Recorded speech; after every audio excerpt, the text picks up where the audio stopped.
Hi, this is Scott from Chino Basin Water Conservation District here at the Waterwise Community Center Demonstration Garden in Montclair with one of my very favorite plants for dense shade in Southern California. This is island alum root, also known as Heuchera maxima, the botanical name. And I normally call it Heuchera maxima because that's much more fun to say. There are so many reasons why I love this small perennial plant. It is one of the best choices for dry shade, like where we are here underneath an oak tree. And it really just doesn't need that much for these beautiful blooms that it provides. Loved by native pollinators. We have a bumblebee landing on it right now, distracting me.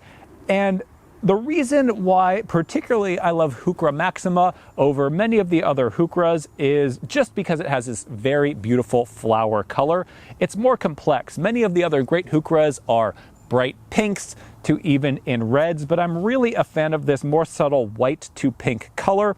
It's also just a very easy one to grow in low water shade. And so essentially you'd be watering it deeply once a week the first year, and then after that, once every 3 to 4 weeks should be sufficient. It's a great one if you're underneath an oak tree. You might have no irrigation system at all, and just hit the spot with it with a little bit of hose water every once in a while, and you should be just fine. If you're in inland Southern California, any direct hot afternoon sun to this full shade plant in the inland condition will cause the foliage to burn. Now, if that happens, it's really not necessarily that big of a deal in the summer. So for example, I have a few of these on the north side of my house. They do great in the spring when it's shadier. Once there's more sun in the summer, they do get some foliage burn. They do kind of shrivel up some and go dormant, but there's enough else going on in the garden that they just kind of go away for the season, and every year come springtime, they're looking great again. If you're in a more coastal area, especially if you're right near the beach, you can definitely get away with planting them in more sun. But if you're here in inland Southern California, Heuchera maxima is one of the very best flowering native plants for dense shade and can even help you achieve that sort of classic cottage garden look while still providing great habitat resources for native pollinators. Maintenance on the heucheras is very easy.